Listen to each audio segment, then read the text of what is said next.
Assalamualaikum warahmatullahi wabarakatuh. Waalaikumsalam. Alhamdulillahilladzi bi ni'matihi tatimmu shalihah. Segala pujian dan puji syukur senantiasa kita ucapkan kepada Allah Rabbul Alamin, yang mana dengan nikmat yang diberikan oleh Allah Jalla Jalaluhu maka sempurnalah kebaikan-kebaikan. Wa nasyhadu an la ilaha illallah wahdahu la syarika lahu, lahul mulku wa lahul hamdu wa huwa ala kulli syai'in qadir.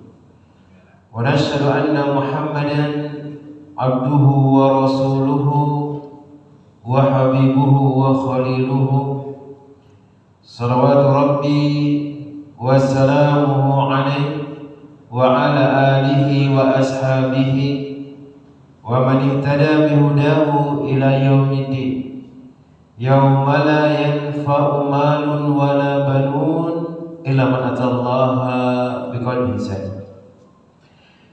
Masyarul muslimin wal muslimat yang semoga dirahmati oleh Allah Jalla Jalaluhu, segala puji dan puji syukur senantiasa kita ucapkan kepada Allah Rabbul Alamin. Kita memuji dan memuji atas limpahan berkah yang diberikan oleh Allah Rabbul Alamin kepada kita jemaah. Dan sering kita sebutkan jemaah, nikmat yang diberikan oleh Allah Rabbul Alamin itu begitu banyak. Bahkan seandainya sisa hidup kita ini kita gunakan untuk menghitungnya, wallahi kita tidak akan pernah bisa menghitung nikmat tersebut juga, wallahi. Dan itu yang dikatakan oleh Allah Jalla Jalaluhu dalam firman-Nya surat Ibrahim. Apa kata Allah Jalla Jalaluhu? Mengatakan, wa in ta'uddu ni'matallahi la tuhsuha. Itu jika engkau berusaha menghitung nikmat Allah, demi Allah engkau tidak akan bisa menghitungnya, karena Allah Rabbul Alamin. Karena nikmat mulai dari kita bangun tidur sampai tidur lagi itu banyak jemaah, banyak sekali. Ya, ketika kita hitung nikmat-nikmat tersebut tidak akan pernah bisa kita. Allah memberikan tangan kita masih bisa bergerak. Allah bisa membuat tangan kita bisa memegang sesuatu. Ini baru tangan. Allah bisa dengan tangan kita ini kita bisa menjaga diri kita dan lain-lain. Maka nikmat Allah itu sangat banyak jemaah, dan itu patut disyukuri. Dan ingat, dengan mensyukuri nikmat Allah Jalla Jalaluhu adalah sebuah kebahagiaan. Karena Allah akan tambahkan nikmat tersebut. Apa kata Allah Jalla Jalaluhu? Allah Jalla Jalaluhu mengatakan, la in syakartum la azidannakum. Jikalau kalian mensyukuri nikmatku, kata Allah Rabbul Alamin, aku pasti akan tambahkan nikmat tersebut. Mungkin Allah tidak tambahkan jumlahnya, tapi terkadang Allah menambahkan keberkahan dalam nikmat tersebut.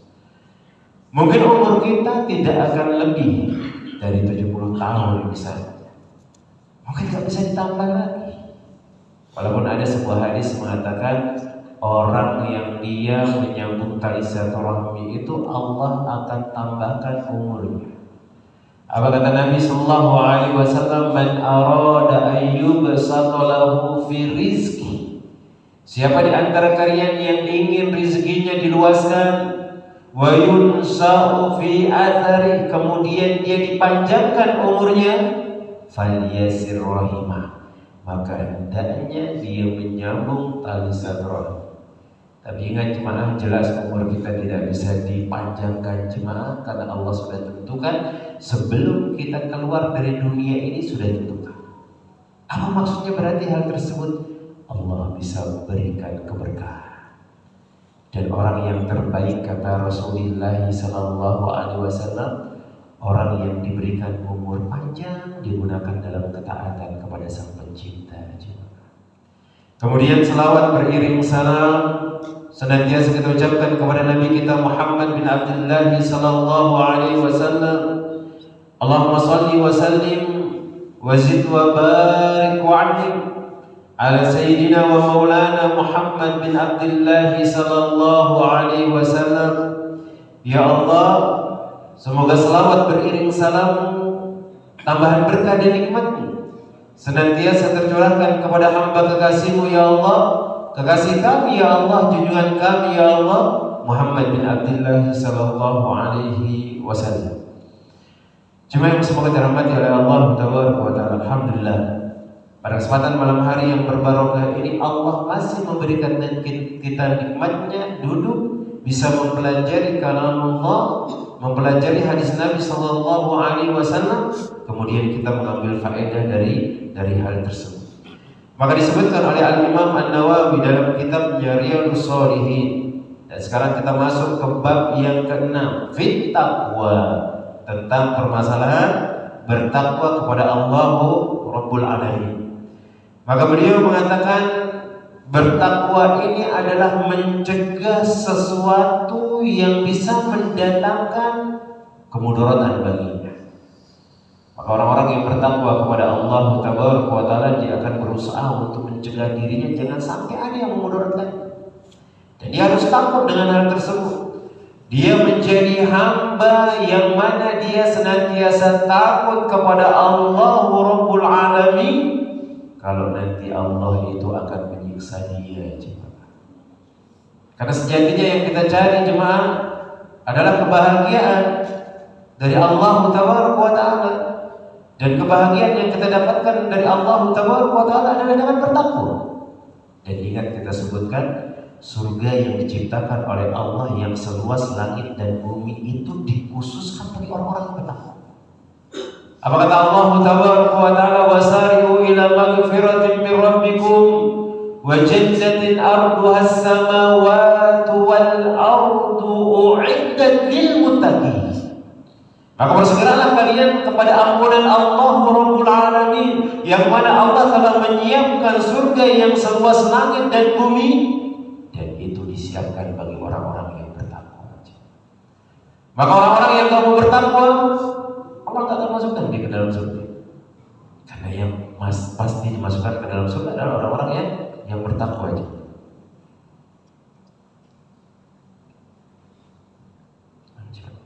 Maka diganggu terus.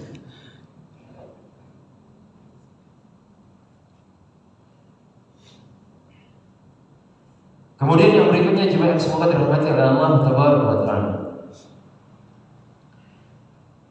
Kita semua bisa menjadi orang-orang yang bertakwa. Kita bisa, jemaah. Maka tidak ada orang yang beriman kepada Allah Rabbul Alamin tidak bisa menjadi orang-orang bertakwa. Semua orang pasti bisa. Dan ini yang disebutkan oleh Allah Taala dalam Al-Quran, yaitu surat Ali Imran. Setelah ayat tadi yang disebutkan oleh Allah Taala, yang mana surga yang diciptakan itu hanya untuk orang-orang yang bertakwa, kemudian Allah Rabbul Alamin sebutkan siapa sifat-sifat orang yang bertakwa tersebut. Apa kata Allah Taala dalam firman-Nya tersebut? Allah Jalla Jalaluhu mengatakan, alladzina yunfikuna fis sarai wad-dharrai, orang-orang yang dia berinfak dalam keadaan lapang maupun dia dalam keadaan susah. Wal kadhimina al-ghayz wal 'afina 'anil nas, kemudian dia mudah memaafkan orang-orang, dia tidak mudah marah, dia tidak mudah mencaci maki saudaranya, kemudian dia bisa memaafkan manusia. Wallahu yuhibbul muhsinin, dan Allah itu Maha cinta dan kasih sayang kepada orang-orang yang senantiasa berbuat baik. Kemudian orang-orang bertakwa itu bukan orang-orang yang maksum dari kesalahan, jemaah. Orang-orang bertakwa itu bukan orang yang bebas dari perbuatan dosa, enggak, jemaah.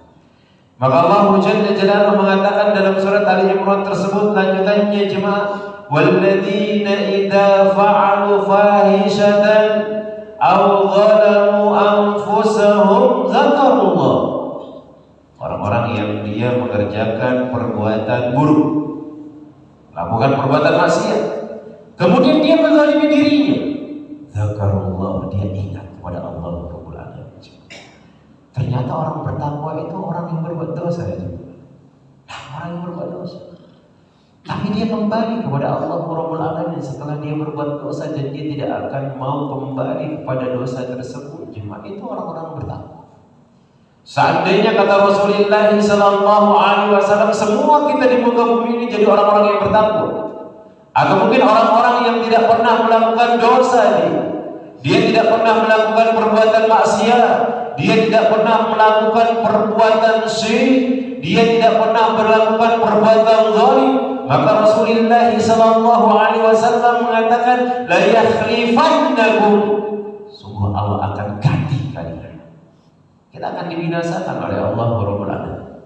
Kemudian Allah akan datangkan orang-orang mudznibin yang dia melakukan perbuatan dosa, kemudian dia minta ampunan kepada Allah Rabbul Alamin. Maka orang yang paling disenangi oleh Allah Jalla Jalaluhu adalah orang yang dia berbuat maksiat kemudian dia bertobat juga. Dia mengakui kesalahannya kemudian kembali kepada Allah, kemudian dia tidak mau mengulangi dosa-dosa tersebut. Maka jemaah semoga dirahmati oleh Allah Tabaraka wa Ta'ala. Kemudian beliau mengatakan, "Aw zalamu anfusahum dzakarullah fastaghfiru li dzunubihim wa man yaghfiru dzunuba illa Allah wa lam yusirru 'ala ma fa'alu wa hum ya'lamun." Kemudian setelah dia tahu itu adalah perbuatan dosa, dia beristighfar kepada Allah Tabaraka wa Ta'ala dari dosa-dosa yang dia lakukan. Dan dia tahu yang bisa memaafkan dosa itu adalah Allah Rabbul Alamin. Maka ketika kita melakukan perbuatan dosa, jemaah, tidak ada kata terlambat untuk kembali kepada Allah Rabbul Alamin. Dan ini sudah kita bahas di bab taubat di awal-awal dari kitab, atau nanti akan ketemu. Nah, maka beliau mengatakan di sini, jemaah, dan disebutkan oleh Allah Jalla Jalaluhu, orang-orang yang bertakwa itu orang-orang yang menyesali perbuatannya kemudian minta ampunan kepada Allah Rabbul Alamin, dan dia tidak mau mengulangi perbuatannya lagi. Maka disebutkan oleh Allah Jalla Jalaluhu dalam ayat yang lainnya, ya ayyuhalladzina amanu taqullaha haqqa tuqatih wa la tamutunna illa wa antum muslimun. Wahai orang-orang yang beriman, maka takutlah kalian kepada Allah dengan sebenar-benar takut kepadanya, dan jangan kalian mati kecuali dalam keadaan beriman kepada Allah Rabbul Alamin. Maka bertakwa itu bukan sekedar separuh jiwa kita saja, jemaah. Sampai kita mati harus bertakwa kepada Allah Rabbul Alamin. Bertakwa kembali kepada Allah Rabbul Alamin, mengerjakan semua yang diperintahkan oleh Allah dan menjauhkan diri kita dari semua yang dilarang oleh Allah Rabbul Alamin. Kemudian Allah Jalla Jalaluhu mengatakan fattaqullaha mastata'tum. Tapi ingat, ketika Allah Rabbul Alamin memerintahkan kalian dengan suatu kewajiban, maka kerjakanlah sekemampuan kalian. Allah itu sayang sama kita, jemaah. Ketika Allah memberikan suatu kewajiban kepada kita, Allah dampingi, Allah sertakan ucapannya, mengatakan fastafattaqullaha mastata'tum, engkau kerjakan sekemampuan kalian. Maka tidak ada alasan kita mengatakan saya nggak bisa mengerjakan syariat Islam, saya nggak bisa mengerjakan sunnah Nabi Sallallahu Alaihi Wasallam. Bisa cuma sekemampuan dulu, sedikit. Dan amalan yang dicintai oleh Allah Rabbul Alamin adalah yang sedikit tapi terus menerus. Dan ini yang disebutkan oleh Nabi Sallallahu Alaihi Wasallam. Beliau mengatakan, ahabbu a'mali indallah, amalan yang dicintai oleh Allah Jalla Jalaluhu adalah adwamuha wa in qalla, amalan yang terus menerus walaupun amalan itu sedikit. Walaupun amalan itu sedikit, cuma karena bisa jadi amalan yang sedikit itu yang akan membuat kita berbahagia di depan Allah. Kemudian Rasulullah Sallallahu Alaihi Wasallam pun menyebutkan dalam hadis, beliau mengatakan sebuah hadis yang berasal dari Abu Hurairah yang diriwayatkan oleh Imam Bukhari dan Imam Muslim. Qala Rasulullah Sallallahu Alaihi Wasallam, Rasulullah Sallallahu Alaihi Wasallam bersabda, idza amartukum bi amrin fa'tu minhu mastata'tum wa ma nahaitukum anhu fajtanibu. Beliau mengatakan, apabila aku memerintahkan kepada kalian suatu perkara, kerjakan semampuan kalian. Jangan paksakan diri kalian, karena kalau kita memaksakan diri kita dengan suatu ketaatan, jemaah, ya dia bukan suatu kewajiban. Bahkan ada kewajiban kalau kita nggak mampu mengerjakannya, diberikan uzur kita oleh Allah Rabbul Alamin. Sholat dalam keadaan berdiri itu hukumnya adalah wajib. Karena sebagian ulama mengatakan hukumnya adalah rukun. Yang ketika orang dia mampu kemudian dia tidak berdiri mengerjakan sholat, batal sholat. Tapi ketika kita tidak mampu, atau mungkin kita sakit, atau kita sudah tua, misalnya tidak bisa kita berdiri lama, maka duduk. Nabi SAW mengatakan, "Shallu qa'iman," maka sholatlah kalian dalam keadaan berdiri. Fa in lam yastati fa qa'idan. Kalau nggak bisa dia berdiri, maka hendaknya dia duduk. Fa in lam yastati fa ala janbi. Kalau nggak bisa, maka silakan dia berbaring. Dan itu dimudahkan oleh Allah Subhanahu wa taala. Tapi Rasulullah SAW mengatakan, "Wa ma nahaitukum anhu fajtanibu." Adapun yang aku larang dari kalian, maka tinggalkanlah. Dan semua kita bisa meninggalkan perbuatan buruk tersebut juga. Allah memerintahkan kita untuk tidak berzina atau meninggalkan zina, kita tinggalkan secara penuh. Allah mengharamkan kita untuk minum khamr, tinggalkan minum khamr, kita mampu. Banyak mungkin orang mengatakan, "Anda belum mampu meninggalkan semuanya, Anda ingin tinggalkan sedikit-sedikit." Lah, jemaah. Yang kita biasanya nggak mampu itu ketaatan, jemaah. Bukan meninggalkan perbuatan maksiat. Meninggalkan perbuatan maksiat secara keseluruhan itu adalah dianjurkan, bahkan diperintahkan oleh Nabi SAW. Semua kita bisa. Cuman terkadang jiwa kita ini yang ngajak ke dalam perbuatan buruk, mengatakan, mengiming-imingi dalam diri kita, udah sedikit-sedikit dulu, nggak bisa, langsung selesai, nggak bisa kita semuanya, kan harus bertahap. Nah itu bisikan hati kita aja. Artinya ada orang-orang yang dia meninggalkan perbuatan ditinggalkan secara total, ditinggalkan. Memang itu yang diajarkan oleh Nabi SAW. Kemudian disebutkan oleh Allah Jalla Jalaluhu, "Ya ayyuhalladzina amanu taqullaha wa qulu qawlan sadida." Wahai orang-orang yang bertakwa, maka bertakwalah kepada Allah. Wahai orang-orang yang beriman, maka bertakwalah kalian kepada Allah Jalla Jalaluhu. Kemudian ucapkanlah perkataan-perkataan yang lurus dan benar. Kemudian disebutkan jemaah yang semoga dirahmati oleh Allah Tabaraka wa Ta'ala, Allah Jalla Jalaluhu menyebutkan dalam surat At-Talaq ayat yang kedua dan ayat yang ketiga. Allah Jalla Jalaluhu mengatakan, "Wa may yattaqillaha yaj'al lahu makhrajan wa yarzuqhu min haitsu la yahtasib." Ternyata orang-orang bertakwa itu adalah, atau takwa itu adalah sumber rezeki. Allah Jalla Jalaluhu mengatakan, orang-orang yang dia bertakwa, Allah akan jadikan baginya jalan keluar. Dia tidak akan putus asa ketika dia ditimpa oleh musibah. Lah, dia tahu bahwasanya ada Allah yang membantu dia. Ketika dia ada hubungan, ada masalah tentang rumah tangga, dia bertakwa kepada Allah Jalla Jalaluhu. Dia serahkan kepada Allah, dia berdoa kepada Allah Tabaraka wa Ta'ala, dia memohon, dia menangis meminta petunjuk kepada Allah Rabbul Alamin, dan Allah itu maha bisa untuk membantu kita. Allah bisa membantu kita. Kemudian Allah akan memberikan jalan keluar. Bahkan mungkin kalau kita ditimpa terus dengan sebuah musibah, kita akan mengatakan, "Oh, ini adalah karena dosa-dosa Anda.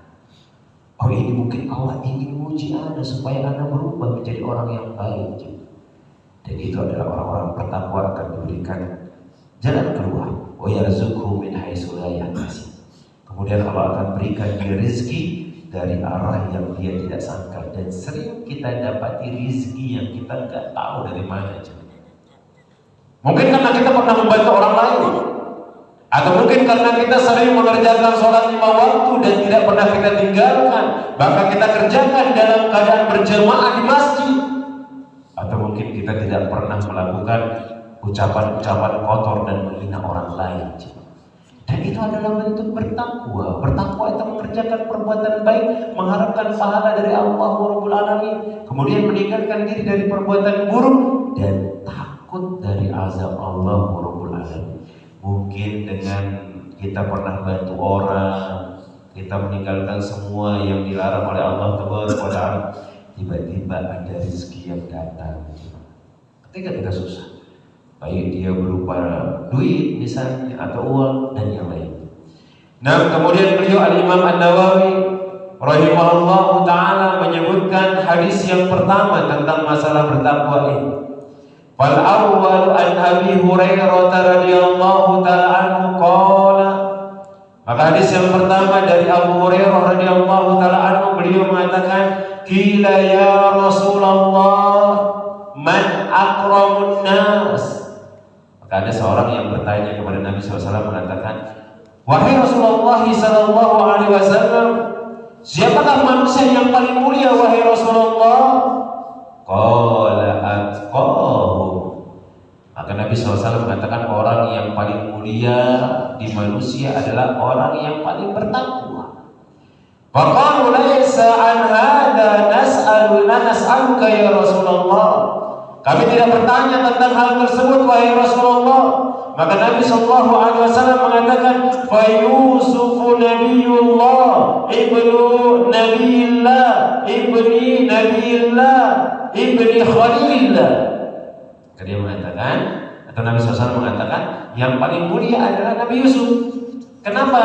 Nabi Yusuf adalah anaknya Nabi, kemudian bapaknya juga anaknya Nabi, bapak-bapaknya juga anaknya Nabi, yaitu Nabi Ismail. Nabi Ismail pun bapaknya adalah Nabi Ibrahim. Maka keturunan Nabi Yusuf itu nyambung setelahnya Nabi. Tapi kalau Nabi Muhammad ya, Muhammad bapaknya bukan seorang nabi, tapi orang yang paling mulia kata beliau di sini Rasulullah SAW adalah Nabi Yusuf. Qalu laisa an hadza nas'aluka ya Rasulullah. Tapi bukan itu yang kami ingin tanyakan kepadamu wahai Rasulullah sallallahu alaihi wasallam. Fa an ma'adinil arabi tas'aluni khairukum fil jahiliyah khiyarukum fil Islam idza faqu.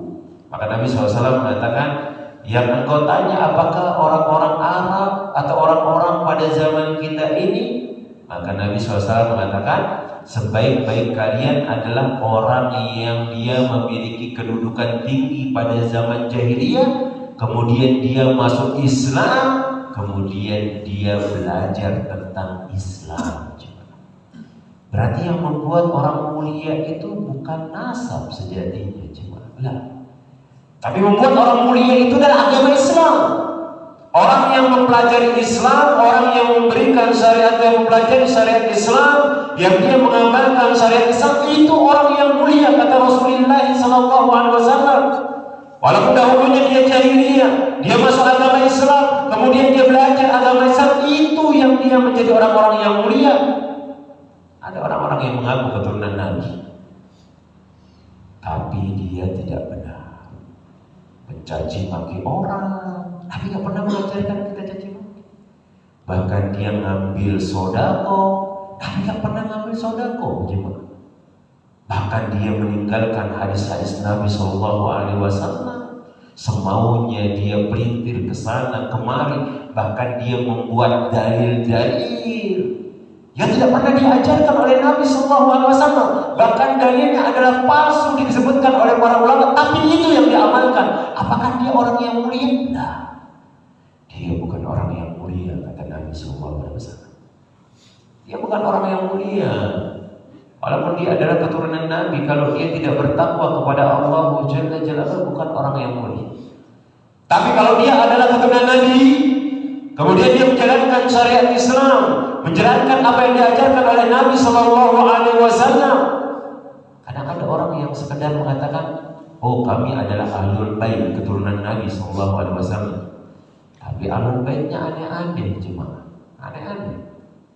Dia kayak orang Islam juga bukan. Kalau dibilang dia orang Kristen kayak orang Kristen dan macam-macam. Bahkan kadang ada yang dia berfatwa boleh beribadah di gereja.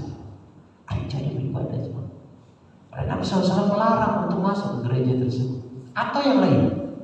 Maka ketika ada yang walaupun dia adalah keturunan Nabi, kalau mereka tidak mengikuti apa yang diajarkan oleh syariat Nabi, maka dia tidak dijamin bahwasanya dia adalah manusia yang paling mulia.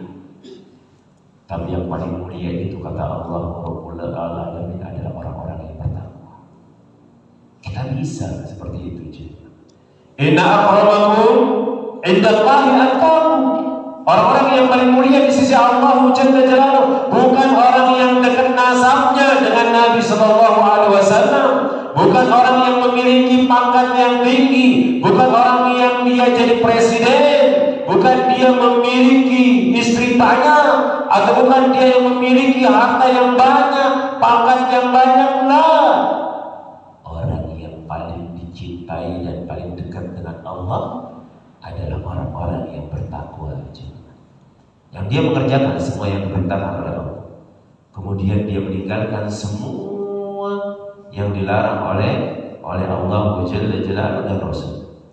Kemudian beliau mengatakan asani yang kedua, an Abi Sa'id Al-Khudri radhiyallahu taala anhu an Nabi sallallahu alaihi wasallam, dari Abu Sa'id Al-Khudri radhiyallahu taala anhu dari Nabi sallallahu alaihi wasallam, beliau bersabda, maka beliau mengatakan inna dunya hulun, maka sungguhnya dunia ini adalah manis, khadirah, manis lagi berwarna hijau, maksudnya menyenangkan. Wa inna Allah mustakhlifukum fiha fayanzur kaifa ta'malun fattaqud dunya wattaqun nisa fa inna awwala fitnati bani Israil kanat fin nisa. Maka Nabi sallallahu alaihi wasallam mengatakan, kemudian kalian diciptakan di muka bumi ini, Allah ingin melihat kalian apa yang kalian amalkan di muka bumi.